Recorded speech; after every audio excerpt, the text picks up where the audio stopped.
नमस्कार। आज की इस वीडियो में हम बात करने वाले हैं रामचरितमानस को लेकर। रामायण को लेकर बहुत सारे मिथ हैं और आम लोग मानते हैं कि रामायण में जो चीज लिखी है वो वास्तव में सत्य है। और कुछ लोगों का कहना है कि भाई गीता वेद पुराण तो दूर की बात है, यदि हमने रामायण पढ़ ली तो उसी से मोक्ष हो जाएगा। यानी हम रामायण से यानी रामचरितमानस से कुछ ऐसे तथ्य दिखाने वाले हैं जिनको जानकर आप हैरान हो जाओगे कि हम जिस रामायण को पढ़ते आ रहे थे, सदियों से पढ़ते आ रहे थे, हमारी कई पीढ़ी बीत गई इस रामायण को पढ़ते हुए, और हमको ये सच्चाई आज तक पता नहीं थी, तो संत रामपाल जी महाराज ने आज हमारे समक्ष रखी है। आइए हम आपको रामचरितमानस से कुछ ऐसे फैक्ट दिखाएंगे जिससे आपको खुद अंदाजा लग जाएगा कि भाई संत रामपाल जी महाराज किस लेवल के संत हैं और उनका ज्ञान किस लेवल का है। नमस्कार सर। सत साहिब जी। क्या नाम है जी और आप कहाँ से हैं? जी मेरा नाम सचिन दास है और मैं हरियाणा से ही रहने वाला हूँ। संत रामपाल जी महाराज जी का शिष्य हूँ। तो हम जानना चाहते हैं कुछ आप शॉर्ट में हमको प्रमाण सहित भी दिखा दें ताकि हमारे दर्शक ये भी समझ पाए कि आखिर उसमें लिखा क्या था। बिल्कुल, बुक हमारे पास अवेलेबल है, आपको हम दिखा देते हैं कुछ प्रमाण अभी। ये रामचरितमानस है, गीता प्रेस गोरखपुर से प्रकाशित होती है ये जी। बाल कांड में दोहा नंबर 143 में आप देखिए जी, यहाँ पे क्या दिखाया गया है। नेति नेति जेहि वेद निरूपा निजानंद निरूपाधि अनुपा शंभु बिरंची विष्णु भगवाना उपजहि जासु अंश ते नाना। जिन्हें वेद नेति नेति यह भी नहीं कहकर निरूपण करते हैं, जो आनंद स्वरूप उपाधि रहित और अनुपम हैं, एवं जिनके अंश से अनेकों शिव ब्रह्मा और विष्णु भगवान प्रकट होते हैं। अब देखिए इसमें स्पष्ट रूप से बताया गया है कि मनु और शत्रुपा जो सतयुग में हुए हैं कि वो कह रहे हैं कि उस भगवान के बारे में हम बात कर रहे हैं जिनके एक अंश से सिर्फ अनेकों शिव ब्रह्मा और विष्णु भगवान प्रकट होते हैं। अभी तक हम यही सुनते आए थे कि रामचरितमानस में विष्णु भगवान अर्थात श्री रामचंद्र जी का ही ज्ञान दिया हुआ है, जबकि यहाँ पे उनसे आगे के बहुत सारे भगवानों का प्रमाण मिलता है। और भी आपको दिखाते हैं, देखिए अगले पेज पे ये बालकांड का अगला पेज है। हाँ जी। सुनु सेवक सुरतरु सुरधेनु विधि हरिहर बंदित पद रेणु सेवत सुलभ सकल सुखदायक प्रणतपाल सच्चराचर नायक। हे प्रभु सुनिए, आप सेवकों के लिए कल्प वृक्ष और कामधेनु हैं। आपके चरण रज की ब्रह्मा विष्णु और शिव भी वंदना करते हैं। देखिए जी, जहाँ विष्णु जी अर्थात श्री रामचंद्र जी को सभी पूर्ण परमात्मा मान के अभी तक चल रहे थे, रामचरितमानस में इसके विपरीत ज्ञान दिया हुआ है। उनसे ऊपर तो बहुत प्रभु बताए हैं। आप देखिए जी, आप सेवा करने में सुलभ हैं तथा सब सुखों के देने वाले हैं। आप शरणागत के रक्षक और जड़ चेतन के स्वामी हैं। तो श्री रामचंद्र जी तो यही कैंसिल हो गए कि वो जड़ चेतन के स्वामी नहीं है। आप देखिए कई लोग ये सोचते हैं कि रामचंद्र वो राम है जिन्होंने की सृष्टि बनाई है, पर यहाँ पे स्पष्ट रूप से ये चीज प्रतिपादित हो रही है कि रामचंद्र जी से ऊपर तो बहुत सारे प्रभु हैं। और देखिए उनकी माता और पिता के बारे में इसमें बताया गया है। ये देखिए माता पिता के बारे में विष्णु जी की, रामचंद्र जी की माता पिता के तो सब जानते हैं जी, पर विष्णु जी जो मूल रूप में विष्णु भगवान है उनके बारे में आपको दिखाते हैं। ये देखिए आप जी। प्रभु परंतु सुठी होती डिठाई यद्यपि भगत हित तुम ही सोहाई। तुम ब्रह्मादि जगन जग स्वामी ब्रह्म सकल और अंतर्यामी जी। ये देखिए क्या बताया है, आप ब्रह्मा आदि के भी पिता। ब्रह्मा आदि का मतलब होता है ब्रह्मा विष्णु शिव। इनको त्रिदेव भी बोल सकते हो आप, ब्रह्मादिक भी बोल सकते हो। जहां भी ब्रह्मादिक लिखा होता है उसका अर्थ होता है क्या कोई और अर्थ नहीं होता? नहीं, ब्रह्मादिक का मतलब एक ही होता है जी। त्रिदेव देवों के बारे में जब बोला जाता है तो ब्रह्मादिक बोला जाता है, मतलब ब्रह्मा विष्णु महेश। हाँ जी। तो यहाँ बताया गया ब्रह्मा आदि के भी पिता अर्थात उत्पन्न करने वाले, जगत के स्वामी और सबके हृदय के भीतर की जानने वाले ब्रह्म हैं। तो यहाँ पे स्पष्ट हो गया कि ब्रह्म वो प्रभु है जो ब्रह्मा विष्णु शिव का पिता है। अभी आपको गीता से भी आगे प्रमाणित करके दिखाएंगे यही ज्ञान, क्योंकि गीता में भी प्रभु ने ये ज्ञान बताया था। ये ब्रह्म के बारे में गीता जी में भी है। बिल्कुल, गीता जी में भी दिखाया तो कृष्ण जी ने दिया है। फिर आपको गीता जी में भी दिखाएंगे आगे जी जी। एक और आपको चीज दिखाना चाहेंगे हम जी। इनकी माता के बारे में भी बताया, वो दिखाएंगे एक बार आपको जी। देखिए, पद राजीव बरनी नहीं जाही मुनिमन मधुप बस ही जन माही। बाम भाग सोबती अनुकूला आदि शक्ति छवि निधि जगमूला। यहाँ पे आदि शक्ति और जगमूला जो दो वर्ड यूज हुए हैं उनको आप ध्यान से देखिए कि जिस ब्रह्म के बारे में जिक्र चल रहा है, जो ब्रह्मा विष्णु शिव के पिता हैं, उनके बारे में क्या बताया है देखिए जी। जिनमें मुनिया के बन रूपी बोहरे बसते हैं, भगवान के उन चरण कमलों का तो वर्णन ही नहीं किया जा सकता। भगवान के बाएं भाग में, ये ब्रह्म भगवान का जिक्र चल रहा है, उनके बाएं भाग में आप देखिए हमेशा पत्नी ही विराजित होती है। हाँ। उनके बाएं भाग में सदा अनुकूल रहने वाली शोभा की राशि जगत की मूल कारण रूपा आदि शक्ति सुशोभित है। यहाँ पे श्री जानकी जी जो इन्होंने अर्थ किया है, जी। ये अर्थकर्ता की अपनी मिस्टेक है, क्योंकि अगले श्लोक में क्लियर हो जाएगा कि जानकी जी तो सीता जी का नाम है, सीता जी के बारे में बात ही नहीं हो रही यहाँ पे। तो सीता जी को कहते हैं। आगे देखिए आप, जी। जासु अंश उपजहि गुण खानी अनगिन लच्छी उमा ब्रह्मानी भ्रकुटी बिलास जासु जग होई राम बाम दिस सीता सोई। जिनके अंश से गुणों की खान अनगित लक्ष्मी, आप देखिए अगणित लक्ष्मी जिससे पैदा होती हैं। सीता जी तो पूरा जगत जानता है कि लक्ष्मी जी स्वयं ही आई थी, श्री रामचंद्र जी विष्णु आए थे और उनकी पत्नी लक्ष्मी जी भी सीता रूप धारण करके पृथ्वी पे आए थे। तो जिनके अंश से अनगिनत लक्ष्मी, पार्वती और ब्रह्माणी त्रिदेवों की शक्तियां उत्पन्न होती हैं। त्रिदेव देखो यहाँ भी वही जिक्र आ रहा है कि त्रिदेव ब्रह्मा विष्णु शिव जो उनकी पत्नियां हैं जो उत्पन्न होती हैं उनसे, तथा जिनकी बोहें बोहों के इशारों से ही जगत की रचना हो जाती है, वही भगवान की शक्ति स्वरूपा शक्ति है।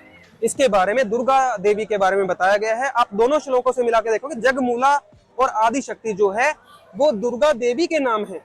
तो दुर्गा देवी इससे सिद्ध होता है कि इनकी माता है, ब्रह्म इनके पिता हैं और ब्रह्मा विष्णु शिव जो है वो उनके बारे में जो गीता में ज्ञान है वो भी आपको दिखाएंगे। जी देखिए, तो गीता देखेंगे बिल्कुल सेम।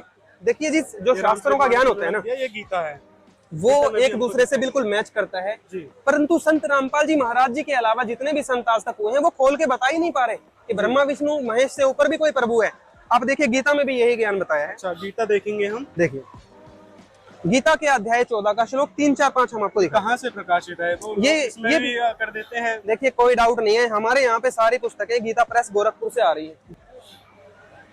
ओम इति एकाक्षरम ब्रह्म व्याहरन माम अनुसमरण यह पर्याति त्यजन देहम स याति परमाम गतिम। यहाँ पे प्रभु बता रहे हैं गीता ज्ञानदाता कि ओम इस एक अक्षर रूप ब्रह्म को उच्चारण करता हुआ और उसके अर्थ स्वरूप मुझ निर्गुण ब्रह्म का चिंतन करता हुआ शरीर को त्याग कर जाता है। अर्थात ओम जाप यहाँ पे ब्रह्म का बताया गया है और गीता ज्ञानदाता कह रहा है कि मेरा यह मुझ ब्रह्म का यह एक अक्षर का ओम मंत्र है। तो आप देखिए ओम मंत्र भी ब्रह्म का है और गीता ज्ञानदाता भी ब्रह्म सिद्ध हो गया। यहाँ पे कह रहे हैं ये मेरा मंत्र है, मैं ब्रह्म हूँ। यहाँ पे इन्होंने अपने आप को ब्रह्म कहा है। और देखिए अब आपको दिखाते हैं एक और प्रमाण कि ब्रह्म जो है उसको काल भी कहा गया है, क्योंकि वो काल बिल्कुल, क्योंकि उसको जीवों के आहार करने का, सूक्ष्म शरीर से गंध निकाल के खाने का जो उसको श्राप लगा है पूर्ण परमात्मा के द्वारा सतलोक में, उसके कारण उसको काल ब्रह्म कहा जाता है। वो भी आपको दिखा देते हैं, स्पष्ट कर देते हैं। ये देखिए, क्योंकि जब तक आप ये नहीं देखोगे तो आप उस प्रकरण को समझ ही नहीं पाओगे जहाँ पे वो ब्रह्मा विष्णु शिव और दुर्गा देवी को अपनी पत्नी और पुत्रों के रूप में जो प्रतिपादित कर रहे हैं गीता जी के अंदर, वो आप तभी समझ पाओगे जब आप ब्रह्म को समझ जाओगे और काल को समझ जाओगे। ये देखिए जी, गीता अध्याय 11 श्लोक 31 पहले देखिए। जब भयंकर रूप अर्जुन ने देखा प्रभु का जी, तो वो कांपने लगे और वो इतने बड़े योद्धा वहां क्या पूछ रहे हैं, मुझे बतलाइए कि आप उग्र रूप वाले कौन हैं। अर्जुन ने क्वेश्चन किया, क्योंकि अब आप देखिए कृष्ण जी तो अर्जुन जी के साले लगते थे, क्योंकि उनकी बहन सुभद्रा उनसे ब्याही गई थी। तो अपने साले से तो कोई पूछता भी नहीं है कि भाई आप कौन है। परंतु यहाँ पे जब इन्होंने अपना उग्र रूप दिखाया, जिसको विराट रूप कहा जाता है, वो दिखाने के बाद इन्होंने पूछा मुझे बतलाइए आप कौन हैं। तो अगले श्लोक में देखिए क्या जवाब दिया है, कालो अस्मि। कालो अस्मि का मतलब है मैं काल हूँ। ये देखिए, लोगों का नाश करने वाला बड़ा हुआ महाकाल हूँ। ये भी अर्थ में इन्होंने महाकाल कर दिया, काल कहो महाकाल कहो कोई इशू नहीं हमें।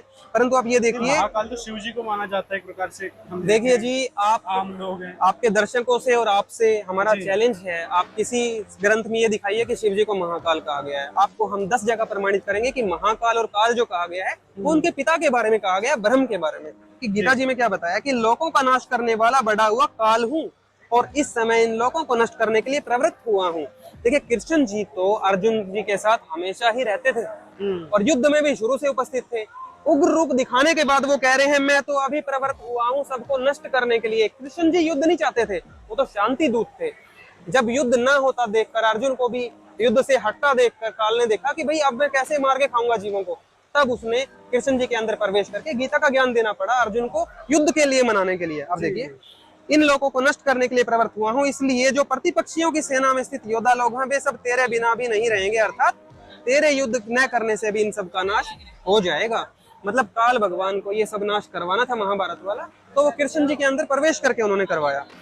अब आप देखिए, अभी तक हम थोड़ा रिकैप करें तो उसमें श्री रामचरितमानस में हमें पता चला कि दुर्गा देवी, जिनको आदि शक्ति और जगमूला भी कहा जाता है, वो ब्रह्मा विष्णु शिव की जो पत्नियां हैं उनको भी उत्पन्न करने वाली है। और जो इनका पिता काल ब्रह्म है, उससे ब्रह्मा विष्णु शिव उत्पन्न होते हैं। इतना क्लियर हो गया था। और गीता ज्ञानदाता जो प्रभु है, जिसने श्री कृष्ण जी के अंदर प्रवेश किया, वो काल ब्रह्म है। इतना भी हम प्रमाणित कर चुके हैं। अब देखिए, काल ब्रह्म और आगे के राज खोल रहे हैं। आप खुद देखिए यहाँ पे क्या बताते हैं। अध्याय 14 श्लोक नंबर 3 हम ले रहे हैं। हे अर्जुन, मेरी महत ब्रह्म रूप मूल प्रकृति, प्रकृति दुर्गा देवी को ही एक संबोधन दिया जाता है। आपको देवी पुराण में हमारे गुरुजी के सत्संग में मिल जाएगा, और हम भी आपको दिखा देंगे कि प्रकृति देवी दुर्गा देवी का ही एक नाम है। ठीक है, ये देखिए, मेरी महत ब्रह्म रूप मूल प्रकृति संपूर्ण भूतों की योनि है, अर्थात गर्भधान का स्थान है। और मैं उस योनि में चेतन समुदाय के गर्भ को स्थापन करता हूँ। अब योनि में गर्भ को स्थापन तो पति ही कर सकता है जी, ये इसमें क्लियर किया हुआ है। ठीक है जी। उस जड़ चेतन के संयोग से सब भूतों की उत्पत्ति होती है, अर्थात सब प्राणियों की उत्पत्ति अब तक हम सुनते हैं ब्रह्मा विष्णु महेश से हो रही है, परंतु यहाँ पे काल ब्रह्म कह रहा है कि दुर्गा और मुझसे ये सब हो रहा है। अगला श्लोक देखिए आप, और भी क्लियर हो जाएगा इसमें। हे अर्जुन, नाना प्रकार की सब योनियों में जितनी मूर्तियां अर्थात शरीरधारी प्राणी उत्पन्न होते हैं, प्रकृति अर्थात दुर्गा देवी तो उन सब की गर्भ धारण करने वाली माता है, और मैं बीज को स्थापन करने वाला पिता हूँ। अब जब ये गीता के 3 श्लोक हो जाएंगे, उसके बाद आपको देवी भागवत दिखाएंगे, जिसमें अभी कोई ये ना सोचे कि दुर्गा देवी के गर्भ में जो है विष्णु जी अर्थात कृष्ण जी गर्भ को स्थापन करते हैं। ऐसा बिल्कुल नहीं है, वो तो उनकी माता जी हैं। और माता और पुत्र के बारे में ये बात तो सोचना भी गलत है। यहाँ पे आपको सिद्ध हो जाएगा कि ये माता पिता इनके काल ब्रह्म और दुर्गा देवी ही है। देवी भागवत से भी आपको क्लियर होएगा ये चीज। ठीक है जी। अगला श्लोक देखिए। हे अर्जुन, सत्वगुण अर्थात विष्णु जी, रजोगुण अर्थात ब्रह्मा जी, और तमोगुण अर्थात शंकर जी, ये प्रकृति अर्थात दुर्गा से उत्पन्न तीनों गुण अर्थात तीनों देवता। अभी आपको हम ये भी क्लियर करेंगे मार्कंडेय पुराण से कि तीनों गुण ही तीनों देवता होते हैं, अर्थात रजगुण ब्रह्मा, सतगुण विष्णु और तमगुण शिव जी होते हैं। इनको आप त्रिदेव भी कह सकते हैं, इनको आप त्रिगुण भी कह सकते हैं। तो यहाँ पे त्रिगुण कह के संबोधन किया हुआ है। देखिए, हे अर्जुन, सत्वगुण रजगुण और तमगुण ये प्रकृति से उत्पन्न तीनों गुण अर्थात ब्रह्मा विष्णु शिव, ये दुर्गा से उत्पन्न तीनों देवता अविनाशी जीवात्मा को शरीर में बांधते हैं। अगर हम इनसे मोक्ष की आशा भी लगाते हैं, ब्रह्मा विष्णु शिव से भी, तो यहाँ पे वो भी कॉन्सेप्ट बिल्कुल कैंसिल कर दिया कि ब्रह्मा विष्णु शिव का कार्य तो इनके माता पिता ने जीवों को शरीर में बांधने का लगाया है, मोक्ष का इनका कोई अधिकार नहीं दिया गया है। रामचरितमानस के ये देखिए, रामचरितमानस में अरण्य कांड के अंदर हम पढ़ रहे हैं। ये देखिए, पेज नंबर भी आप नोट कर सकते हैं जी। ठीक है, 624 पेज नंबर चल रहा है। अरण्य कांड। ज्ञान मान जह एक नाही, देख ब्रह्म समान सब माही, कहिए तात सो परम विरागी, तरन सम सिद्धि तीनी गुण त्यागी। ज्ञान वह है जहां मान आदि एक भी दोष नहीं है, और जो सब में समान रूप से ब्रह्म को देखता है। ये ब्रह्म की महिमा चल रही है, आप देखना। हे तात, उसी को परम वैराग्यवान कहना चाहिए, जो सारी सिद्धियों को और तीनों गुणों को तिनके के समान त्याग चुका है। तीनों गुणों अर्थात ब्रह्मा विष्णु शिव को अगर कोई इष्ट रूप में मान के, या इन तीनों में से किसी एक देव को इष्ट रूप में मान के पूजता है, तो वो गीता जी और रामचरितमानस के विरुद्ध भक्ति कर रहा है, जिससे उसकी भक्ति शास्त्र विरुद्ध हो जाती है। इनको इष्ट रूप में पूजने के लिए देखिए यहाँ पे मना किया गया है कि अब गीता जी उठा लेते हैं। गीता जी अध्याय 7 आपको दिखाते हैं। यहाँ पे क्या कहा जा रहा है ब्रह्म काल के द्वारा गीता जी में, अध्याय 7 और श्लोक 15। आप ये देखिए, पीछे से पहले अध्याय 7 श्लोक 14 भी ले लेते हैं, इससे पहले भी दिखा देते हैं ताकि समझ में आ जाएगा किसका जिक्र चल रहा है, क्योंकि गीता एक डिस्कशन के रूप में चल रही है, तो पिछले श्लोक से हमें पता चल जाएगा। हाँ देख लेते हैं। क्योंकि यह अलौकिक अर्थात अति अद्भुत त्रिगुणमयी मेरी माया। त्रिगुण का मतलब अभी आपको जो स्पष्ट किया था, बिल्कुल, आप त्रिगुण कहो या ब्रह्मा विष्णु शिव कहो या त्रिगुण कहो, एक ही बात है। मेरी माया, ये जो ब्रह्मा विष्णु शिव रूपी मेरे पुत्र हैं, जो मैंने इनको बना के ये माया रूपी जाल बनाया है, ये बड़ी दुस्तर है, बहुत खतरनाक है। परंतु जो पुरुष केवल मुझको ही निरंतर भजते हैं, यहाँ भी देखिए ब्रह्मा विष्णु शिव से अपर है ये प्रभु, मुझको ही निरंतर भजते हैं, वे इस माया को उल्लंघन कर जाते हैं। अब यहाँ ब्रह्मा विष्णु महेश से अलग भगवान साबित हो बिल्कुल, ब्रह्मा विष्णु शिव से ऊपर है उनके पिता ब्रह्म। वो कह रहे हैं कि जो ब्रह्मा विष्णु शिव तक अटके हुए हैं, अभी उनका ज्ञान दिया, पर जो उनको पार करके मुझको बजते हैं, वो इस माया को उल्लंघन कर जाते हैं। त्रिगुण से ऊपर की उनको भक्ति शक्ति मिलती है। आगे श्लोक में देखिए, इस माया के द्वारा, त्रिगुणमयी माया का जिक्र चल रहा है, ब्रह्मा विष्णु शिव के द्वारा जिनका ज्ञान हरा जा चुका है। अब देखिए गीता में आप कितनी संज्ञाएं दी है, किस प्रकार की 4 आप गालियां कह सकते हैं, इस प्रकार की संज्ञा गीता जी में ब्रह्मा विष्णु शिव को इष्ट रूप में जो मानकर पूज रहे हैं उनके लिए दी गई है। त्रिगुणमयी माया के द्वारा जिनका ज्ञान हरा जा चुका है, वे ऐसे असुर स्वभाव को धारण किए हुए मनुष्यों में नीच दूषित कर्म करने वाले और मूढ़ लोग मुझको नहीं भजते। 4 गाली दे रखी है। तो कितना क्लियर है गीता जी का ज्ञान और रामचरितमानस का ज्ञान कि ब्रह्मा विष्णु शिव तक जो अटक गए हैं वो ब्रह्म की पूजा नहीं कर रहे। यहाँ से भी दोबारा वही चीज स्पष्ट हो रही है कि ब्रह्म जो है ब्रह्मा विष्णु शिव से बिल्कुल अन्य है, इनसे ऊपर है, इनका पिता है। मैं अपने बारे में थोड़ा सा बताता हूँ। जैसे मैं बचपन से श्रद्धालु था, तो मैं बचपन से हनुमान जी के व्रत किया करता था मंगलवार को, और चूरमा बना के खुद भी खाता था, बंदरों को भी केले वगैरह खिला के आता था। इस तरह की भक्ति मैं बचपन से कर रहा था। परंतु जब मुझे संत रामपाल जी महाराज जी का ज्ञान प्राप्त हुआ, तब मुझे पता चला वो भक्ति मेरी शास्त्र विरुद्ध थी। और गीता जी में वैसी शास्त्र विरुद्ध हर एक भक्ति को कैंसिल किया हुआ है, निषेध बताया है। एक बार वो आपको दिखाते हैं, फिर रामचरितमानस का अगली कड़ी जुड़ेगी। देखिए अध्याय 16 का श्लोक 23 और 24, ये हमारे गुरुजी लगभग हर सत्संग में आपको बताते हैं।